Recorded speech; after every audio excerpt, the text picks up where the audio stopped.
ನಮಸ್ಕಾರ. ಹಾಡು ಹರಟೆ ಚಾನೆಲ್ಗೆ ನಿಮಗೆ ಮತ್ತೊಮ್ಮೆ ಆದರದ ಸ್ವಾಗತ. ಇಂದು ಮತ್ತೊಂದು ಹರಟೆ ದಿವಸ. ಒಂದು ಇಂಟರ್ವ್ಯೂ ನೋಡ್ತಾ ಇದ್ದೆ. ವಿಜಯ್ ದೇವರಕೊಂಡ ಅಂತ ಅನಿಸುತ್ತೆ, ಆತ ಒಬ್ಬ ತೆಲುಗಿನಲ್ಲಿ ಪ್ರಖ್ಯಾತ ಆ್ಯಕ್ಟರ್. ಯಾವುದೋ ಒಂದು ವಿಡಿಯೋದಲ್ಲಿ ಅವ್ರು ಹೇಳ್ತಾ ಇದ್ರು, ಏನಾದರೂ ಸಾಧಿಸಬೇಕು ಅಂತಿದ್ದರೆ 30 ವರ್ಷದಲ್ಲಿ ಅದನ್ನು ಸಾಧಿಸ್ಬಿಡ್ಬೇಕು ಅಂತ ನನಗೆ ನಮ್ಮಪ್ಪ ಹೇಳ್ತಾ ಇದ್ದರು. ಇವತ್ತು ನನಗೆ ಭಾಳ ಹೆಮ್ಮೆ ಆಗ್ತಾಯಿದೆ. ನಾನು ಅವ್ರು ಹೇಳ್ದಂಗೆನೇ 30 ವರ್ಷದಲ್ಲಿ ನನಗೇನು ಸಾಧನೆ ಮಾಡಬೇಕು ಅಂದ್ಕೊಂಡಿದ್ನೋ ಅದನ್ನು ಸಾಧನೆ ಮಾಡಿಬಿಟ್ಟೆ ಅಂತ ಬಹಳ ಹೆಮ್ಮೆಯಿಂದ ಹೇಳ್ಕೊತಾ ಇದ್ದರು. ನನಗೆ ಬಹಳ ಸಂತೋಷ ಆಯಿತು ಅವ್ರ ಮಾತನ್ನು ಕೇಳಿ. ಅದೇ ರೀತಿ ಸ್ವಲ್ಪ ಚಿಂತೆಯೂ ಆಯಿತು. ಸಂತೋಷ ಯಾಕಾಯಿತು? ಪರವಾಗಿಲ್ಲಪ್ಪ, 30 ವರ್ಷಕ್ಕೆ ಏನು ಮಾಡಬೇಕು ಅಂದ್ಕೊಂಡಿದ್ನೋ ಅದನ್ನು ಸಾಧನೆ ಮಾಡಿದಾನಲ್ಲ, ಭೇಷ್ ಅಂತ ಸಂತೋಷ ಆಯಿತು. ಯಾತಕ್ಕೆ ಒಂಥರ ಯೋಚನೆ ಆಯಿತು, ಬೇಜಾರಾಯಿತಪ್ಪ ಅಂತಂದರೆ, ನಮ್ಮಲ್ಲಿ ಎಷ್ಟೋ ಜನಕ್ಕೆ 30 ವರ್ಷಕ್ಕೆ ಸಾಧನೆ ಮಾಡಿದ್ದೀವಿ ಅಂತ ಅವ್ರಿಗನ್ಸಲ್ಲ, ಅಥವಾ ಅವರೆಷ್ಟೋ ಸಾಧನೆ ಮಾಡಿರಲ್ಲ. ಇನ್ನು ಮಿತ್ರರೇ, ನಾನು ಹೇಳಕ್ಕೆ ಬರ್ತಿರೋದು ಒಂದೇನೇ, ಯಾವಾಗ ನಾವು ಜೀವನ ಈಸ್ ಎ ರೇಸ್ ಅಂತ ನಾವು ಅಂದ್ಕೊತೀವಲ್ಲ, ಈ ರೇಸ್ ಟ್ರ್ಯಾಕಲ್ಲಿ ಎಲ್ಲರೂ ಒಟ್ಟಿಗೆ ಓಡಲ್ಲ. ನಮ್ಮೆಲ್ಲರಿಗೂ ನಮ್ಮದೇ ಆದ ಟ್ರ್ಯಾಕ್ ಇದೆ. ನಮ್ಮ ಟ್ರ್ಯಾಕಲ್ಲಿ ನಾವು ಓಡ್ತಾ ಇದ್ದೀವಿ. ನಮ್ಮ ಟ್ರ್ಯಾಕಿನ ವೇಗ ನನ್ನ ಪಕ್ಕದಲ್ಲಿ ಓಡ್ತಾ ಇರೋ ಟ್ರ್ಯಾಕಿನ ವೇಗಕ್ಕೆ ಸರಿ ಸಮಾನಾಗಿರಬೇಕು ಅಂತ ಯಾವುದೇ ರೀತಿ ಕಾನೂನು ಇಲ್ಲ, ಯಾವುದೇ ರೀತಿ ರಿಕ್ವೈರ್ಮೆಂಟ್ ಕೂಡ ಇಲ್ಲ. ಅದು ನಾವೆಲ್ಲರೂ ನಮ್ಮ ಟ್ರ್ಯಾಕಲ್ಲಿ ನಮ್ಮ ರೇಸ್ ಓಡ್ತಾ ಇದ್ದೀವಿ ಅಂತ ಅಂದ್ಕೊಳ್ಳೋಣ. ಯಾಕೆಂದರೆ ಸಾಧನೆ ಮಾಡೋದಕ್ಕೆ ವಯಸ್ಸು ಮುಖ್ಯ ಅಲ್ಲ. ನನ್ನ ಪ್ರಕಾರ ಸಾಧನೆ ಮಾಡೋದಕ್ಕೆ ಉದ್ದೇಶ ಮುಖ್ಯ, ಅದಕ್ಕೆ ನಾವು ಮಾಡ್ಕೊಳ್ಳೋ ತಯಾರಿ ಮುಖ್ಯ, ಸಾಧನೆ ಮಾಡಬೇಕು ಅಂತ ಅನ್ನಿಸೋದು ಅದಕ್ಕಿಂತ ಮುಖ್ಯ. ಅದು ಎಲ್ಲರಿಗೂ ಈ ವಿಜಯ್ ದೇವರಕೊಂಡ ಅವರ ತಂದೆ ಅವ್ರಿಗೆ ಹೇಳ್ಕೊಟ್ಟಂಗೆ ನಮ್ಗೆ ಎಷ್ಟೋ ಸಲ ನಮಗೆ ಹೇಳಿರ್ತಾರೆ ಸಾಧನೆ ಮಾಡು ಅಂತ, ಆದರೆ ನಮ್ಮ ತಲೆ ಒಳಗಡೆ ಹೋಗಿರಲ್ಲ. ನಮಗೆ ಅನ್ನಿಸ್ಬೇಕು. ಅದು ಯಾವಾಗ ಅನಿಸುತ್ತೆ? ದೇವರಿಗೆ ಪ್ರೀತಿ. ಇವಾಗ ಒಂದು ಉದಾಹರಣೆ ತಗೋಬೇಕು ಅಂತಂದರೆ, ನಾವೆಲ್ಲ ಕರ್ನಲ್ ಯಾರದು KFC ಕಂಡಿಡಿದ್ರಲ್ಲ, ಈಸ್ ಎ ಕರ್ನಲ್. ಅವ್ರ ಹೆಸರು ನನಗೆ ಮರ್ತೋಗ್ತಿದೆ, ಪರವಾಗಿಲ್ಲ. ಆ ಕರ್ನಲ್ ಅವ್ರಿಗೆ 60 ವರ್ಷಕ್ಕೆ ಅವರು ಸಾಧನೆ ಮಾಡಿದರು. ಅವ್ರ ಸಾಧನೆಗೆ 30 ವರ್ಷ ಅಲ್ಲ, 60 ವರ್ಷ ಆಯಿತು. ನಮ್ಮ ಇಂಡಿಯಾದೇ ಅಮಿತಾಬ್ ಬಚ್ಚನ್ ಅವರು ತಗೋಬೇಕು ಅಂತಂದರೆ, ಅವ್ರು ಚಿಕ್ಕ ವಯಸ್ಸಿನಲ್ಲಿ ಸಾಧನೆ ಮಾಡಿದರು. ಯಾವುದೋ ಒಂದು ಸಾಹಸಕ್ಕೆ ಬಿದ್ದು ಸಾಧಿಸಿದ್ದೆಲ್ಲ ಕಳ್ಕೊಂಡ್ಬಿಟ್ರು.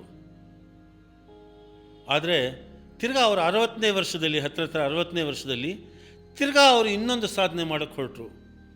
ಎಷ್ಟು ಕಳ್ಕೊಂಡಿದ್ರೋ ಅದರ ದುಪ್ಪಟ್ಟು ಗಳಿಸಿದ್ರು. ತಿರ್ಗಾ ಹಣ ಇರ್ಬೋದು, ಖ್ಯಾತಿ ಇರ್ಬೋದು, ಗೌರವ ಇರ್ಬೋದು, ಮೂರೂ ಅದರ ದುಪ್ಪಟ್ಟು ಬಹುಪಟ್ಟು ಅವ್ರಿಗೆ ವಾಪಸ್ ಬಂತು. ಸೊ ಸಾಧನೆಗೆ ವಯಸ್ಸಲ್ಲ ಮುಖ್ಯ, ಅದಕ್ಕೆ ನಾವು ಗುರಿ ಮುಖ್ಯ. ಏನು ಸಾಧಿಸಬೇಕು ಅಂದ್ಕೊಳ್ತೀವಿ ಅದು ಮುಖ್ಯ. ಮತ್ತು ಆ ಸಾಧಿಸೋಕ್ಕೆ ನಾವು ಯಾವ ರೀತಿ ನಾವು ಅದಕ್ಕೆ ತಯಾರಿ ಮಾಡ್ಕೋತೀವಿ, ಯಾವ ರೀತಿ ಅಡಚಣೆಗಳನ್ನು ನಾವು ದಾಟಿ ಮುಂದೆ ಹೋಗ್ತೀವಿ ಅನ್ನೋದು ಮುಖ್ಯ. ಮಿತ್ರರೇ, ನಿಮ್ಮಲ್ಲಿ ಯಾರಾದರೂ ಏನಾದರೂ ಸಾಧನೆ ಮಾಡಬೇಕು ಅಂದ್ಕೊಂಡಿದ್ರೆ ದಯವಿಟ್ಟು ನಿಮ್ಮ ವಯಸ್ಸು ಈಗ ಎಷ್ಟು ವಯಸ್ಸಾಗಿದೆ ಅದ್ರ ಕಡೆ ಗಮನ ಕೊಡಬೇಡಿ. ನಿಮ್ಮ ಗುರಿ ಬಗ್ಗೆ ಯೋಚನೆ ಮಾಡಿ. ವಯಸ್ಸು ಒಂದು ನಂಬರ್. ನಿಮ್ಮ ಜೀವನದ ನಿಮ್ಮ ರೇಸಲ್ಲಿ ನೀವು ಓಡ್ತಾ ಇದ್ದೀರಾ. ನೀವು ಯಾರ ಜೊತೆನೂ ಕಾಂಪೀಟ್ ಮಾಡ್ತಾ ಇಲ್ಲ. ಯಾರ ಜೊತೆನಾದರೂ ಕಾಂಪೀಟ್ ಮಾಡಲೇಬೇಕು ಅಂತ ನಿಮ್ಗೆ ಅನಿಸಿದ್ರೆ ತಿಳ್ಕೊಳ್ಳಿ, ಅದು ನೀವು ಮಾಡ್ತಿರೋದು ನಿಮ್ಮ ಜೊತೆ ಮಾತ್ರ, ಬೇರೆ ಇನ್ಯಾರೂ ಇಲ್ಲ. ಸೊ ನಿಮ್ಮ ಈ ರೇಸ್ನಲ್ಲಿ ನೀವು ಓಡಿ, ಚೆನ್ನಾಗಿ ಓಡಿ, ಗುರಿಯನ್ನು ಮುಟ್ಟಿ, ಅಂದ್ಕೊಂಡದನ್ನು ಸಾಧಿಸಿ. ಆದರೆ ಯಾವ ವಯಸ್ಸಿನಲ್ಲಿ ಸಾಧನೆ ಮಾಡೋದೆ ಅನ್ನೋದನ್ನು ಅದರ ಕಡೆ ಗಮನ ಕೊಡಬೇಡಿ. ಯಾಕೆಂದರೆ ಸಾಧನೆಗೆ ವಯಸ್ಸು ಮುಖ್ಯನೇ ಅಲ್ಲ. ಸಾಧನೆಗೆ ಸಾಧಿಸೋದು ಮುಖ್ಯ. ಸಾಧಿಸೋಕ್ಕೆ ಏನೇನು ಮಾಡಬೇಕೋ ಅದೆಲ್ಲನೂ ಮಾಡಿ. ಸಾಧನೆ ಯಾರಿಗೂ ಈಸಿಯಾಗಿ ಬರಲ್ಲ. ಕಷ್ಟಪಡಬೇಕು, ಛಲ ಇರಬೇಕು, ಗುರಿ ಇರಬೇಕು. ಹಿಂದೆ ಒಬ್ಬ ಗುರು ಇದ್ದರೆ ಇನ್ನೂ ಸಂತೋಷ. ಯಾರಿಲ್ಲ ಅಂದರೆ ಕೂಡ ಏಕಲವ್ಯನ ಥರ ಮುನ್ನುಗ್ಗಿ ಅಂದ್ಕೊಂಡಿದ್ದನ್ನು ಸಾಧಿಸಿ ನಿಮ್ಮ ಸಾಧನೆನ ನೀವು ಸಂತೋಷ ಪಡಿ. ನಿಮ್ಮ ಸಾಧನೆನ ಬೇರೆಯವರು ಸಂತೋಷ ಪಡಬೇಕು ಅಂತ ಆಸೆ ಪಡಬೇಡಿ. ಯಾಕೆ ಅಂತಂದರೆ ಬೇರೆಯವರು ಪಡ್ತಾರೋ ಬಿಡ್ತಾರೋ ಅದು ನಮ್ಮ ಕೈನಲ್ಲಿಲ್ಲ. ಆದರೆ ನಮ್ಮ ಸಾಧನೆಗೆ ನಾನು ಸುಖ ಪಡ್ಬೋದಾ, ನಾನು ಸಂತೋಷ ಪಡ್ಬೋದಾ? ಖಂಡಿತ ಪಡ್ಬೋದು. ಅದು ಪಡಿ. ನಿಮಗೆ ನಿಮ್ಮ ಸಾಧನೆ ಜೊತೆ ನಿಮಗೆ ಸಂತೋಷವೂ ಸಿಗುತ್ತೆ. ಎಪಿಸೋಡ್ ಮೂಲಕ ನಿಮಗೆ ನಾನು ಹೇಳೋಕ್ಕೆ ಬಯಸೋದು ಒಂದೇ ಒಂದು, ಪ್ರತಿಯೊಬ್ಬ ಮನುಷ್ಯನಿಗೂ ಏನಾದರೂ ಮಾಡಬೇಕು ಅನ್ನೋ ಒಂದು ಸಾಧನೆ ಇದ್ದೇ ಇರುತ್ತೆ. ನಿಮಗೂ ಇದೆ. ನಿಮ್ಮಲ್ಲಿ ಅದು ಕ್ಲಿಯರ್ ಇಲ್ಲ ಅಂತಂದರೆ ಯಾರನ್ನ ಒಬ್ಬರ ಮೆಂಟರ್ನ ಸಂಪರ್ಕಿಸಿ, ನಿಮ್ಮ ಶಕ್ತಿನ ಅರಿತುಕೊಳ್ಳಿ. ನೀವು ಏನು ಮಾಡಬಹುದು, ಪ್ರತಿಯೊಬ್ಬರೂ ಒಂದು ಹುಟ್ಟಿಗೆ ಒಂದು ಉದ್ದೇಶ ಇದ್ದೇ ಇದೆ. ಉದ್ದೇಶ ಇಲ್ಲದೆ ಯಾರ ಜನ್ಮನೂ ಆಗಿರಲ್ಲ. ನಿಮ್ಮ ಹುಟ್ಟಿನ ಉದ್ದೇಶ ತಿಳ್ಕೊಳ್ಳಿ, ಆ ಉದ್ದೇಶನ ಸಾಕಾರಗೊಳಿಸಿ, ಅದರಿಂದ ಸಂತೋಷ ಪಡಿ, ಸಮಾಜಕ್ಕೂ ಒಳ್ಳೆಯದು ಮಾಡಿ. ಸಾಧನೆಗೆ ವಯಸ್ಸು ಮುಖ್ಯ ಅಲ್ಲ, ಗುರಿ ಮುಖ್ಯ. ಮಿತ್ರರೇ, ಈ ನನ್ನ ಚಿಕ್ಕ ಅನಿಸಿಕೆ ನಿಮಗಿಷ್ಟ ಆಗಿದ್ದರೆ ದಯವಿಟ್ಟು ಈ ಚಾನಲ್ನ ಲೈಕ್ ಮಾಡಿ, ಈ ಚಾನಲ್ಗೆ ಸಬ್ಸ್ಕ್ರೈಬ್ ಮಾಡಿ. ನಿಮ್ಮ ಸಾಧನೆ ಏನು, ನೀವೇನು ಸಾಧಿಸಬೇಕು ಅಂದ್ಕೊಂಡಿದ್ದೀರಾ, ಆ ಸಾಧಿಸಬೇಕು ಅಂದ್ಕೊಂಡಿರೋದಕ್ಕೆ ನಿಮಗೇನಾದರೂ ತೊಂದರೆಗಳಾಗ್ತಾ ಇದೆಯೇ ಅಂತ ಏನಾದರೂ ನಿಮಗೆ ಇದ್ದರೆ ದಯವಿಟ್ಟು ಈ ಕಾಮೆಂಟ್ ಮೂಲಕ ನಿಮ್ಮ ಏನೇ ಅನಿಸಿಕೆ ಇದ್ರೂ ನನ್ನ ಜೊತೆ ಹಂಚ್ಕೊಳ್ಳಿ.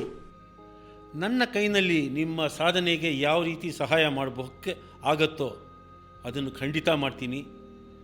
ಈ ವಿಡಿಯೋನ ನೋಡೋ ಬೇರೆ ಯಾರೋ ಜ್ಞಾನಿಗಳು ನಿಮ್ಮ ಅನಿಸಿಕೆ ಬಗ್ಗೆ ಗಮನ ಕೊಟ್ಟು ಅವ್ರು ಏನಾದರೂ ನಿಮಗೆ ಸಹಾಯ ಮಾಡ್ಬೋದು ಅನಿಸಿದ್ರೆ ಅವ್ರು ನಿಮ್ಗೆ ಆ ಸಹಾಯ ಮಾಡ್ತಾರೆ. ಯಾಕೆಂದರೆ ನಮ್ಮ ಸಾಧನೆಗೆ ಯಾರನ್ನ ಸಹಾಯ ಮಾಡೋಕ್ಕೆ ಮುಂದೆ ಬಂದರೆ ಅದು ಅವರು ದೇವ್ರ ರೂಪದಲ್ಲಿ ನಮಗೆ ಬಂದಿರೋ ಅಂಥ ಆಶೀರ್ವಾದ ಅಂದ್ಕೊಂಡು ಅವ್ರ ಸಹಾಯ ತಗೊಳ್ಳೋಣ, ಸಾಧಿಸೋಣ, ಸಫಲರಾಗೋಣ. ಇನ್ನು ನಿಮಗೆ ನಿಮ್ಮ ಅನಿಸಿಕೆ ಏನಾದರೂ ಇದ್ದರೆ ದಯವಿಟ್ಟು ನನಗೆ ತಿಳಿಸಿ. Thank you.